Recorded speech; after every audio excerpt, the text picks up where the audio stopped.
8 of swords का card हमारे सामने आया है।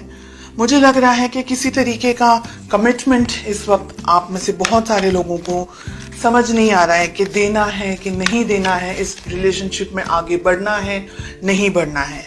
तो बहुत सारे क्वेश्चंस हैं। लेट अस फाइंड आउट कि ये रिलेशनशिप इस वक्त कैसा है आप दोनों का, आपका और आपके पार्टनर के बीच में। मुझे लग रहा है कि आप में से बहुत सारे लोग इस वक्त एक्सट्रीम स्ट्रेस के अंदर हैं, डिसाइड नहीं कर पा रहे हैं कि रिलेशनशिप में हो क्या रहा है, करना क्या है। हो सकता है आप दोनों, आप और आपके पार्टनर एक दूसरे के साथ में किसी तरीके की लड़ाई वगैरह हो रही है या किसी तरीके की नेगेटिव एनर्जीज को फेस कर रहे हैं, या हो सकता है कि आप दोनों किसी और से फाइट कर रहे हैं। लेकिन फाइटिंग यहाँ पर बहुत टाइप की है। पहली फाइटिंग है कि आप एक दूसरे के साथ फाइट कर रहे हैं, ठीक है, या आप दोनों के बीच में मिसअंडरस्टैंडिंग्स हो रही हैं, या आप दोनों एक दूसरे को ठीक तरीके से न समझ पा रहे हैं, न रिलेशनशिप में सेटल हो पा रहे हैं, न रिलेशनशिप को बैलेंस कर पा रहे हैं। तो एक वो फाइट हुई। सेकेंड फाइट हुई कि आप दोनों कंपैटिबल नहीं है एक दूसरे के लिए, या बहुत सारी चीज़ों को सोच करके आप अपने मन में ये क्वेश्चंस पुल आउट कर रहे हैं कि क्या ये रिलेशनशिप सही है, क्या ये रिलेशनशिप वर्दी है, क्या मुझे इस रिलेशनशिप में रहना चाहिए। और ऐसे बहुत से क्वेश्चंस आपके मन में हैं, मनमुटाव चल रहे हैं आप दोनों के बीच में एक दूसरे को लेकर के। इस वक्त बहुत पॉजिटिव एनर्जी मुझे नहीं दिख रही है इस वक्त। ओके, बहुत ज्यादा फायर है, बहुत गुस्सा है आपको इस पर्सन के ऊपर। हो सकता है कि इन्होंने कुछ ऐसा किया हो जो सही नहीं है, या आपको ऐसा लग रहा है कि इनका बिहेवियर, इनका वर्तन कुछ अलग होना चाहिए। आपके मन में गुस्सा है, आपके मन में बोझ है, आप खुश नहीं हैं, आप कहीं ना कहीं अपसेट एनर्जीज में, कुछ प्रॉब्लम है, कुछ दुख है, किसी तकलीफ को फेस कर रहे हैं। हो सकता है फैमिली को लेकर के प्रेशर हो सकता है कि आप दोनों के रिलेशनशिप में फैमिली या पेरेंट्स नहीं मान रहे हैं, या कोई और तरीके का सोसाइटी का प्रेशर हो। ऐसा हो सकता है कि आप भी समझ नहीं पा रहे हैं कि अब क्या करना है। तो मुझे बहुत ज्यादा कंफ्यूजन यहाँ पर दिखाई दे रहा है। चलिए देखते हैं आपके पार्टनर की क्या फीलिंग्स हैं। उनके मन में है एस ऑफ कप्स, बहुत ही प्यारा। उनको शुरुआत करनी है इस रिलेशनशिप की, फिर से आपके साथ में आगे बढ़ना चाहते हैं, आपके साथ एक रिलेशनशिप वो देख रहे हैं। हालांकि कंफ्यूजन मुझे आपकी तरफ से ज्यादा दिखाई दे रहा है। आपके पार्टनर, ठीक है, जो भी है, हो सकता है कि आप दोनों के बीच में किसी तरीके का लड़ाई झगड़ा वगैरह अगर कुछ भी हुआ है, या मिसअंडरस्टैंडिंग, मिसकम्युनिकेशन अगर हुआ है, तो हो सकता है कि आपके लिए ज्यादा हो, आपके पर्सन के लिए कम हो।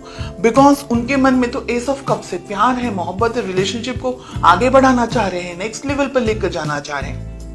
क्वीन ऑफ वॉन्ड्स, कोई लेडी हो सकती है, कोई फेमिनिन एनर्जी हो सकती है आप दोनों के रिलेशनशिप के बीच में। हो सकता है कि कोई डोमिनेट कर रहा हो आप दोनों के रिलेशनशिप को। हो सकता है कि आपके पर्सन को कोई डोमिनेट कर रहा हो, या आपको कोई डोमिनेट कर रहा हो। कोई मदर हो सकती है आपकी, उनकी, कोई ऐसे उम्र लायक व्यक्ति हो सकते हैं, पेरेंट्स हो सकते हैं, सोसाइटी हो सकती है, फाइनेंसेस को लेकर के स्ट्रेस हो सकता है। तो बहुत कुछ ऐसा है जो डोमिनेट कर रहा है, कुछ ऐसा है जो आप दोनों के रिलेशनशिप में आपको आगे बढ़ने नहीं दे रहा है। चैरियट, वाओ, बहुत ही प्यारा कार्ड है। मुझे यहाँ पर लग रहा है कि आप स्पेशली रिलेशनशिप में बहुत जल्दी जजमेंट्स ले लेते हैं। This is what I am getting. बहुत जल्दी जजमेंट ले लेते हैं, बहुत ज्यादा जल्दी सोचने लग जाते हैं। गुस्सा भी आपको बहुत शायद जल्दी आ जाता होगा, शॉर्ट टेम्पर्ड होंगे, या आपको कुछ चीजें बिल्कुल पसंद नहीं आती तो आप टॉलरेट नहीं कर पाते होंगे। ऐसी बहुत सी सिचुएशन है, हर एक व्यक्ति के लिए अलग अलग है। मैं ये नहीं कह रही हूँ बिल्कुल भी कि आप गलत हैं, मैं ये नहीं कह रही हूँ आप सही हैं, बिकॉज हर एक इंडिविजुअल की परिस्थिति अलग है। कुछ सही है, कुछ ऐसा हो सकता है कि भाई गलत नहीं बर्दाश्त करना, जो भी है अच्छा है, ऑनेस्ट होना चाहिए।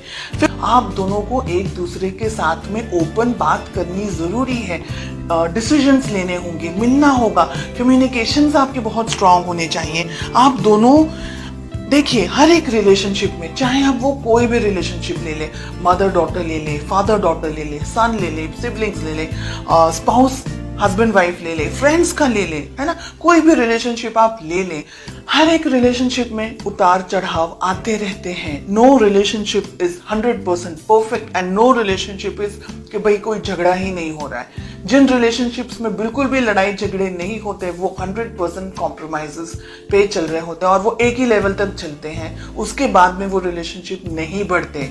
या एक पर्सन कॉम्प्रोमाइज कर करके जब तक थक ना जाए और जब तक वो आवाज ना निकाले तब तक वो रिलेशनशिप, जैसे हम बोलते हैं ना, बर्डन की तरह चल रहा है। अगर आपका कम्युनिकेशन अच्छा होगा और आप दोनों ही इक्वली डेडिकेटेड रहेंगे रिलेशनशिप को लेकर के, तब बहुत सारे इश्यूज और प्रॉब्लम्स को आप सॉल्व कर सकते हैं। अपने पेरेंट्स की तरफ से अप्रूवल एक्सपेक्ट कर सकते हैं, फैमिली का सपोर्ट एक्सपेक्ट कर सकते हैं। रिलेशनशिप के अंदर अगर फाइनेंशियल कुछ प्रॉब्लम्स इश्यूज चल रहे हैं तो बहुत सारी चीज़ें, बहुत सारे गुड न्यूज़, बहुत अच्छी चीज़ें, ब्लेसिंग्स आप एक्सपेक्ट कर सकते हैं। लेकिन आपका बैलेंस होना बहुत ज़रूरी है। रिलेशनशिप में आप दोनों की बहुत ज़्यादा चेंजेस आने की संभावना मुझे यहाँ पर दिखाई दे रही। बहुत स्ट्रांग चेंजेस आ सकते हैं आप दोनों के बीच में। शादी आप भी चाहते हैं, शादी वो भी चाहते हैं, तो रिलेशनशिप में मैरिज हो सकती है। सही मौके का इंतज़ार करना है, सही तरीके से बात करनी है, कम्युनिकेशंस आपके स्ट्रांग रहने चाहिए एक दूसरे के साथ में। मिसअंडरस्टैंडिंग्स की जगह नहीं होनी चाहिए, दोनों को ही इक्वली एक दूसरे को सपोर्ट करना है, बिकॉज आप दोनों इस रिलेशनशिप को चाहते हैं। एक हाथ से या एक, हम कहेंगे कि एक तरफ से गाड़ी आगे नहीं बढ़ सकती, तो दोनों के इनपुट्स इक्वल होने चाहिए। थोड़ा आपको दोनों को एक दूसरे के साथ टाइम स्पेंड करने की जरूरत है, बैठकर बात करने की जरूरत है, क्या सही है क्या गलत है, क्या किस तरीके से आप रिलेशनशिप को बढ़ा सकते हैं, आगे उसको ग्रो कर सकते हैं, एक दूसरे की जिंदगी में और ज्यादा हैप्पीनेस और ज्यादा पीस